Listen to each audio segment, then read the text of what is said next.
Assalamualaikum warahmatullahi wabarakatuh. Alhamdulillahi rabbil alamin wal aqibatu lil muttaqin fala udwana illa 'alal zalimin. Asyhadu an la ilaha illallah wahdahu la syarikalah rabbul alamin wa asyhadu anna Muhammadan 'abduhu wa rasuluh asyraful anbiya'i wal mursalin. Sallallahu alaihi wa ala alihi wa ashabihi wa man sara ala nahjihi ila yaumiddin, amma ba'd. Alhamdulillah, segala puji bagi Allah Subhanahu wa taala yang telah memberikan kita berbagai macam kenikmatan. Salah satunya adalah pagi hari ini kita baru saja bangun dari kematian.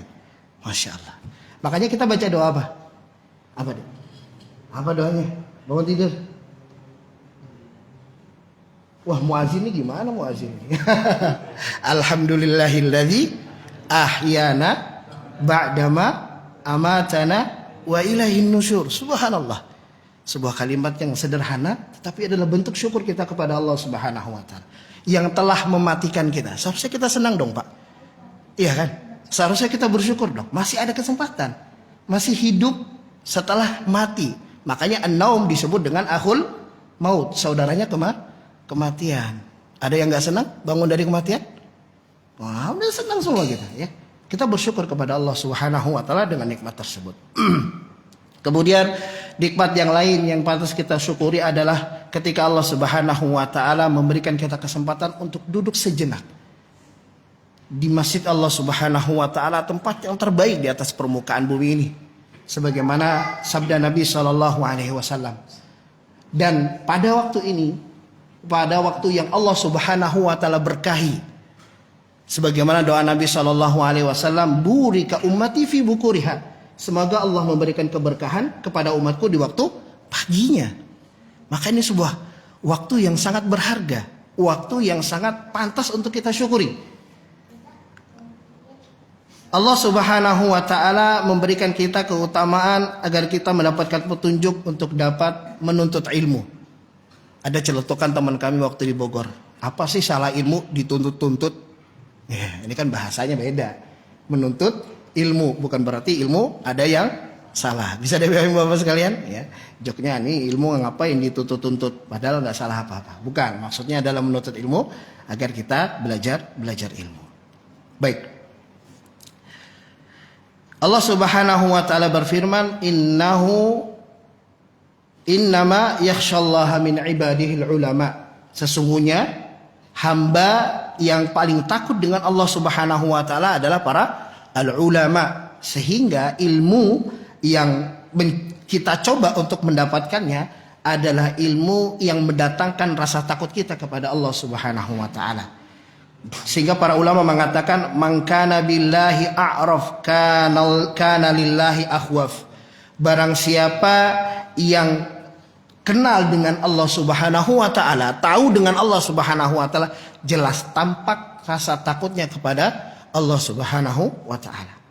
Kemudian keutamaan yang lain dalam menuntut ilmu, Nabi sallallahu alaihi wasallam bersabda, hadis yang sering kita dengar, para asatidzah sering menyampaikan, di para khotib, ya, para khutbah sering menyampaikan, man yuridillahu bihi khairan yufaqihu fiddin, ya. Barang siapa yang Allah ingin berikan kebaikan kepadanya, maka ini adalah bentuk kebaikan kita duduk di masjid. Adalah ketika Allah Subhanahu wa taala memahamkan kita terhadap agama. Ini dalil yang kedua. Dalil yang ketiga, Nabi sallallahu alaihi wasallam bersabda, man salaka tariqan yaltamisu fihi ilman sahalallahu bihi tariqan ilal jannah. Teman-teman, bukan hal yang biasa, tapi ini hal yang luar biasa. Balasan yang Allah Subhanahu wa taala berikan bagi orang yang menempuh sebuah jalan, maka Allah Subhanahu wa taala akan berikan kemudahan baginya untuk menuju ke surganya Allah Subhanahu wa taala. Luar biasa. Ya. Sesuatu yang mahal. Ala inna syi'atallahi ghaliyah, kata Nabi sallallahu alaihi wasallam. Ketahuilah bahwasanya barang dagangan Allah itu mahal. Ala inna syi'atallahi al-jannah, dan barang dagangan Allah itu adalah surganya Allah Subhanahu wa taala. Ya, semoga ini adalah bentuk kasih sayang Allah, bentuk rahmat Allah, bentuk taufik dan hidayah Allah, sehingga Allah Subhanahu wa taala sibukkan kita dalam perkara agama. Kemudian Hadis yang sama Nabi SAW mengatakan wa innal malaika la tad'u ajnihataha ridhaan li talibil ilm. Para malaikat pun rela untuk mengepakkan sayapnya agar dilalui oleh orang yang menuntut ilmu. Masya Allah, yang datang dari jauh. Dari sini yang paling jauh mana? Ada yang paling jauh nggak sini? Balikpapan? Oh, dapat dari Balikpapan langsung ke sini kan? Wah, luar biasa. Nggak ada ya. Tapi semoga Allah Subhanahu wa taala memberikan pahala dengan upaya kita untuk dapat menghadiri majelis ilmu. Wa innal alima la yastaghfiru lahu man fis samawati wa man fil ard wal hitanu fi jawfil ma. Masya Allah. Seluruh alam ya meminta ampunan kepada Allah agar orang-orang yang menuntut ilmu diampuni oleh Allah Subhanahu wa taala. Man fis samawati wa man fil ard. Yang di atas bumi maupun yang di langit, semua memintakan ampunan kepada kita. Hatal hitanu fil ma, sampai ikan-ikan di lautan. Ikan, Pak. Ikan itu banyak apa sedikit? Karena semenjak di sini tuh makannya ikan terus. Sampai buka Asyura makannya ikan. Ikan apa, Pak? Ikan tongkol. Oh, luar biasa. Kesukaan saya itu ikan tongkol. Ya. Kalau di Bogor agak susah. Tapi kalau sayuran murah-murah di sana, ya. Alhamdulillah. Ikan itu banyak, Pak. Jenisnya banyak. Ada nggak di pasar, di sini paling dekat pasar Ijabah ya, atau pasar Rahmat dekat rumah saya di Biawan. Ada nggak yang pasar Merdeka ya, Pak? Atau pasar apa? Sungai Dama. Ya. Ada nggak yang pernah beli ikan teri per biji? Nggak ada. Saya mau beli 135,6. Oh, bingung kan, Unjul? Mau beli apa? Beli ikan teri sampai perlu hitungan seperti ini, enggak kan? Per kilo kan? Banyak nggak? Banyak. Itu baru ikan teri. Belum ikan-ikan yang lainnya. Ada di Samarinda ini ikan yang kecil itu apa? Biasanya umi saya suka digoreng pakai tepung. Anak nggak tahu namanya apa itu. Banyak dia ikannya. Semodel ikan teri lah. Dan semindalnya lagi. Ya, belum lagi yang lain. Itu mendoakan ampunan bagi kita. Maksudnya apa? Yang saya sampaikan percontohan seperti ini adalah banyaknya keutamaan yang Allah Subhanahu wa taala berikan kepada kita. Kemudian di dalam hadis ini disebutkan wa inna fadlul alim 'alal 'abid ka fadlil qamari lailatul badri 'ala sairil kawakib. Keutamaan seorang yang memiliki ilmu daripada orang ahli ibadah itu bandingannya adalah bulan purnama dengan bintang-bintang yang bertebaran. Mana yang lebih lebih terang dan menjadi perhatian kita? Jelas al-qamar, bulan purnama yang terang benderang. Inilah keutamaan seorang menuntut ilmu dengan orang-orang yang ahli ibadah. Kemudian Nabi SAW melanjutkan wa innal ulama warasatul anbiya. Sesungguhnya para ulama adalah pewaris para nabi. Sehingga Abu Hurairah radhiyallahu an pernah menyampaikan ketika beliau ke pasar, sungguh warisan Rasulullah telah dibagikan di masjid. Maka para manusia datang ke masjid. Rupanya di sana dilihat tidak ada pembagian harta, tapi malah terlihat banyak halaqah al-ilm, halaqah zikir ya, mengingat Allah Subhanahu wa taala. Wa innal anbiya lam yuwarrisu dinara wala dirhama. Sedangkan para nabi tidak mewariskan dinar maupun dirham. Ya. Faman akhazahu akhadha bihadzin wafir. Barang siapa mengambil perkara ilmu, maka sungguh dia telah mengambil sesuatu yang besar. Ini keutamaan yang sangat banyak ya, yang Allah Subhanahu wa taala berikan kepada para penuntut ilmu. Ya. Keutamaan yang lain Bapak sekalian, kita berada di waktu yang sangat Allah Subhanahu wa taala berikan keutamaan ya, yaitu di waktu subuh. Nabi SAW pernah bersabda, semoga ini menjadi motivasi saya pribadi dengan kepada seluruh jamaah sekalian. Nabi SAW bersabda, man shalla salatal bardain. Barang siapa yang sholat dua sholat dingin, al-bard itu dingin, yaitu salatul asri wa salatis subuh, salat asar dan salat subuh. Apa kata Nabi? Dakhalal jannah. Masyaallah.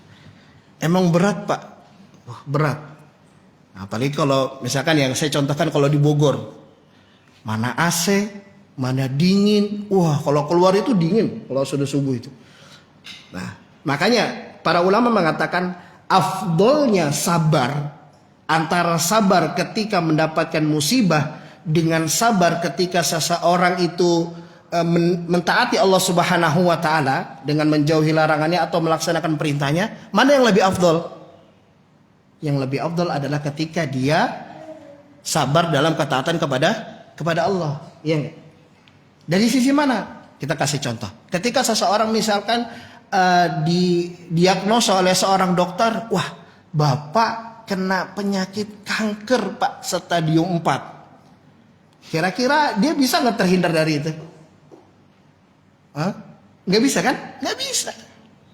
Tapi ketika seseorang tidur, kemudian sayup-sayup terdengar azan di telinganya, Allahu Akbar, Allahu Akbar, oh, terdengar. Ada pilihan, tarik selimut atau bangun. Baik, dan ini susah, ya. Makanya afdol kesabaran adalah ketika seseorang sabar dalam ketaatan kepada Allah Subhanahu wa taala. Baik. Kemudian dalil yang sering kita dengar, salatul fajri, raqatul fajri khairun minad dunya wa ma fiha. 2 rakaat sebelum sholat subuh lebih baik daripada dunia beserta isinya. Lantas bagaimana dengan sholat subuh? Itu baru sholat sunnah loh yang Allah berikan, ya. Tapi bagi yang bujang jangan dijadikan mahar. Mentang-mentang hafal hadis jadikan mahar. Apa modal kamu? Modal saya dunia beserta isinya. Masya Allah. Apa deh? Raqatul fajri khairun minad dunya wa ma fiha. Ya, bukan tempatnya, ya. Baik. Ada sesuatu yang menarik yang saya baca dari keutamaan salat subuh, ya. Disebutkan bahwasanya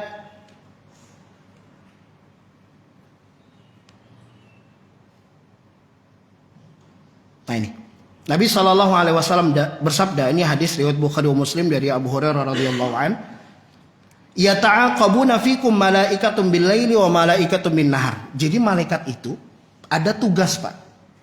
Tugas malam sama tugas siang. Wa yajtami'u fi salatil fajri wa salatil asri. Mereka itu berkumpul ganti sip-sipan. Ada sip-sipan juga nih malaikat. Yaitu di salat asar dan salat subuh. Thumma ya'rujul ladzina batu fikum fayas'aluhum wa huwa a'lamu bihim. Kemudian naik, ya, bergantian tadi, yang misalkan yang fajar, yang bergantian fajar ini naik ganti dengan yang siang. Maka ketika sampai ke langit, Allah Subhanahu wa taala bertanya kepada mereka. Padahal Allah tahu nih apa yang kita lakukan. Kata Allah Subhanahu wa taala, "Kaifa taraktum ibadi?"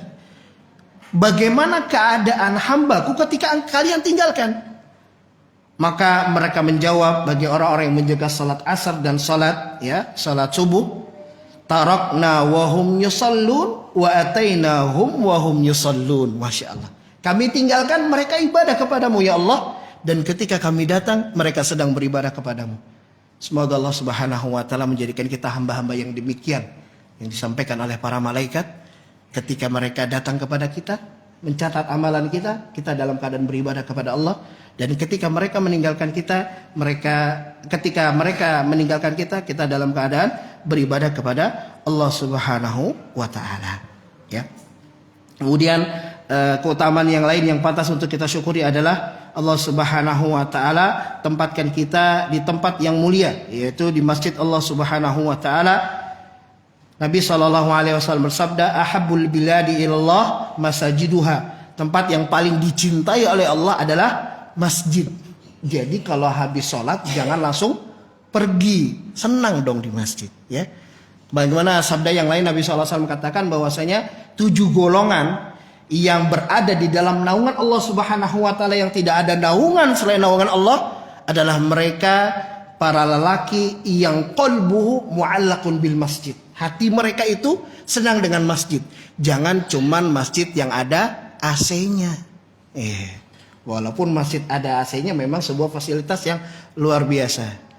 Makanya tadi sama Pak ya, Pak nyalain AC Pak, panas. Kalau ada AC kan enak dingin. Jangan tidur ya, malah tidur kalau sudah dingin ya.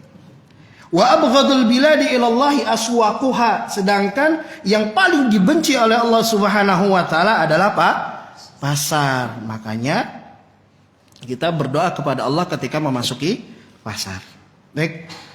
Bapak-bapak dan para ummahat yang dirahmati oleh Allah Subhanahu wa taala, maka kesempatan yang lain yang patut kita syukuri adalah kita dapat beribadah kepada Allah.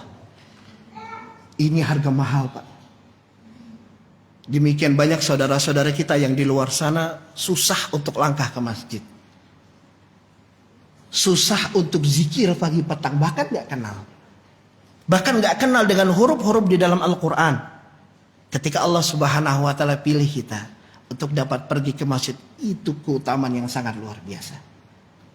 Allah Subhanahu wa taala mengabadikan dalam sebuah surat, yang surat itu disebutkan bahwasanya kalau seandainya Al-Quran hanya menurunkan surat itu saja, kata Imam Asy-Syafi'i, lakafathum, cukup sudah. Surat apa? Wal 'asr. Demi masa. Bukankah waktu kita ini hanya dilalui dengan masa? Saya tidak menyangka, Pak. Di umur 12 tahun saya meninggalkan Samarinda. Sekarang sudah kembali. Ya sekitar 22 tahunan ya. 20 tahunan. Ya, nggak kerasa, Pak. Umur sudah segini. Masih muda ya. Jangan disebut masih muda. Ya. Jauh lama perjalanan kita. 100 tahun yang akan datang, yang akan datang nanti, siapa kita? Ya, melainkan hanya gundukan pasir atau gundukan tanah. Lantas apa yang perlu kita persiapkan? Dan untuk kita bekal, sebagaimana Allah berfirman, wa tazawwadu, berbekallah, fa inna khairaz zadi at-taqwa. Allah berfirman, wal 'asr, demi masa, innal insana lafi khusr. Semua manusia dalam keadaan merugi. Hadis ini selalu berulang. Illal ladzina amanu, kecuali orang yang beriman, wa amilus salihat, dan orang yang beramal saleh, wa tawassaw bil haqq wa tawassaw bis sabr, yaitu saling menasihati dalam perkara kebaikan dan menasihati dalam perkara kesabaran. Ya, makanya sabar. Ustaz, kok belum mulai nih Riyadhus Shalihin? Sabar. Ajar sabar dulu ya. Tenang, kita akan mulai. Kita bikin kekuatan dulu. Takut-takutnya awal mula, wah ramai. Oh, nanti selanjutnya, aduh Ustaz. Karena insya Allah kita kajian akan Senin, Selasa, Rabu, Kamis. Wah, kita rutinkan ya. Semoga Allah Subhanahu wa taala istiqomahkan kita dalam perkara kebaikan. Nabi SAW bersabda, ahabbul a'mali ilallah adwamuha wa in qalla. Ya, amalan yang paling dicintai oleh Allah Subhanahu wa taala adalah amalan yang sedikit tapi kontinu ya. Baik teman-teman yang dirahmati oleh Allah Subhanahu wa taala, tadi kita telah sebutkan menuntut ilmu, telah kita sebutkan pahala salat subuh, pahala salat asar dan amalan-amalan lainnya, maka ini butuh yang namanya pondasi yang kuat. Amalan besar butuh dengan pondasi yang kuat. Apa pondasi itu? Niat. Sebagaimana Nabi sallallahu alaihi wasallam bersabda, "Rubba amalin saghirin tu'adzibuhu niyah." Bisa jadi amalan itu besar jadi kecil gara-gara niat. Wa rubba amalin kabirin tusaghiruhu an-niyah. Bisa jadi amalan kecil menjadi besar di sisi Allah disebabkan niat. Yang insya Allah kita akan bahas ini di dalam kitab Riyadhus Shalihin. Dan kita meminta kepada Allah sebagaimana sebagaimana doa yang Nabi SAW ajarkan kepada kita di setiap pagi, Allahumma inna as'aluka ilman nafi'an wa rizqan thayyiban wa amalan mutaqabbalan. Kemudian kita meminta kepada Allah. Ada satu doa yang menurut saya luar biasa ya. Ketika kita menyerahkan diri kepada Allah Subhanahu wa taala, dan doa ini ada di dalam zikir pagi petang yang berbunyi, ya hayyu ya qayyum, wahai yang maha hidup dan maha berdiri sendiri, astaghits, aku meminta kepadamu pertolongan wahai Allah, aslih li sya'ni kullah, Ya Allah, selesaikan, perbaiki segala urusanku. Wala takilni ila nafsi tarfata'ain. Dan jangan pernah engkau tinggalkan urusanku pada diriku walaupun sekejap mata. Ini doa yang sangat luar biasa. Memang tidak ada urusan yang itu bisa kita selesaikan sendiri. Gak bisa, Pak. Semua itu adalah bantuan Allah Subhanahu wa ta'ala, ya. Baik teman-teman yang dirahmati oleh Allah Subhanahu wa ta'ala, ya, insyaallah kita akan memulai. Wah, ini sudah jam 6:05. Target kita jam 6:10. Wah, ini sudah. Bagaimana ini? Lanjut sampai duha? Wah, nggak kerja ya.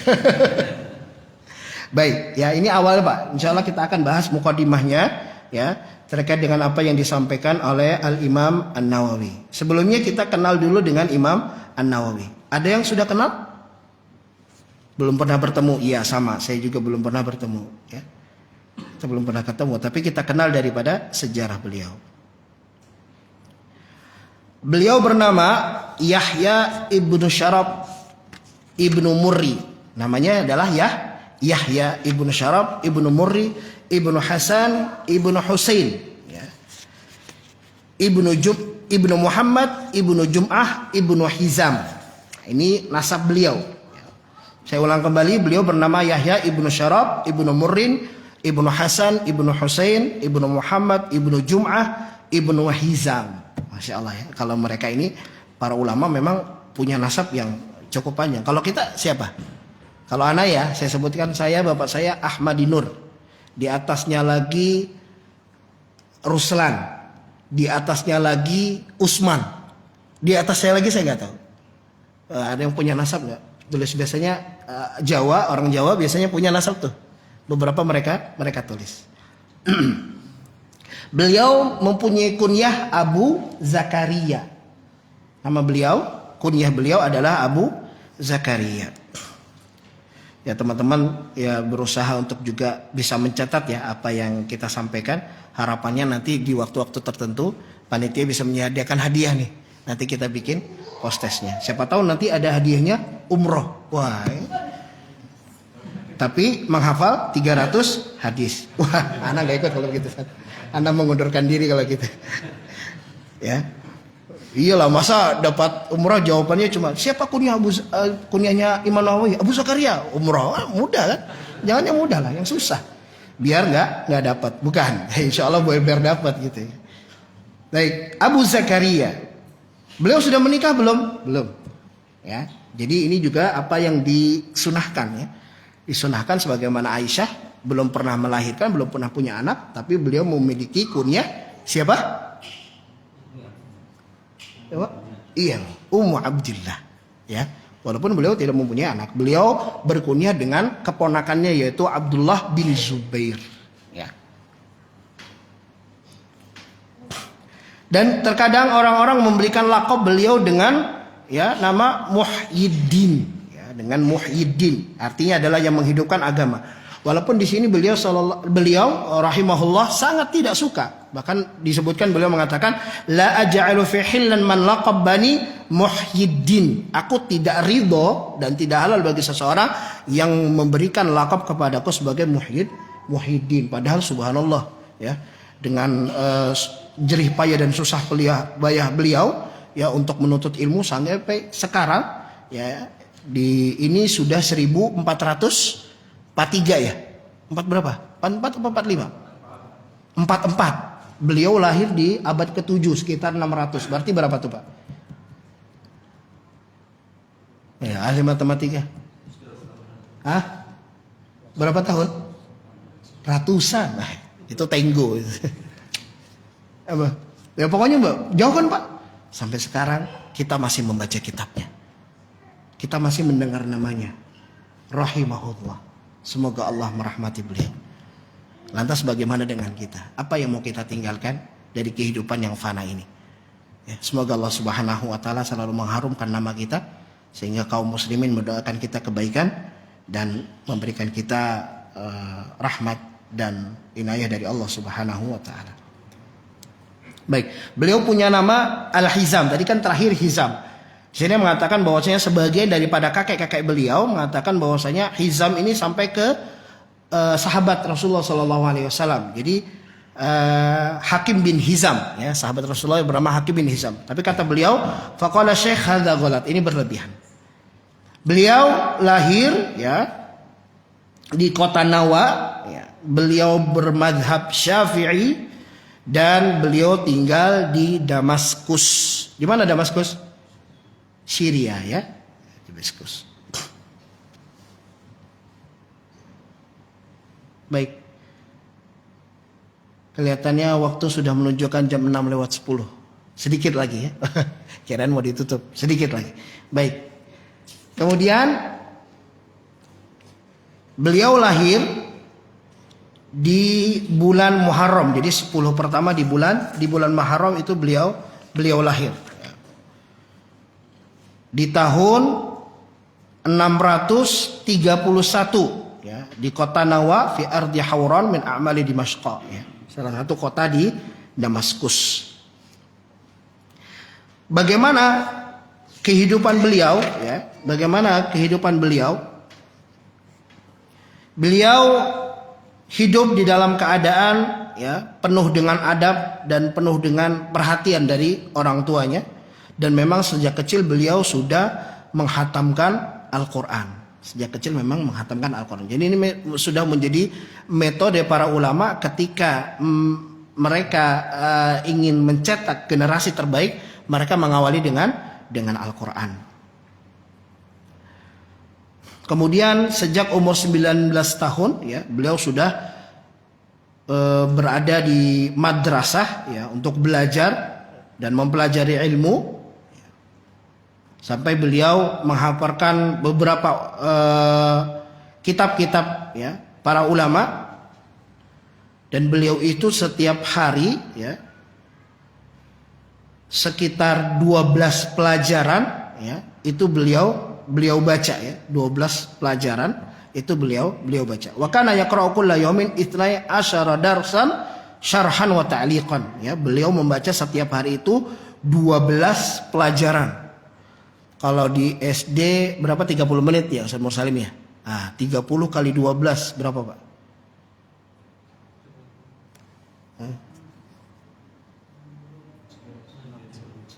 6 jam sehari baca buku, penjelaskan, memberi taklik. Ini kehidupan Imam An-Nawawi, ya.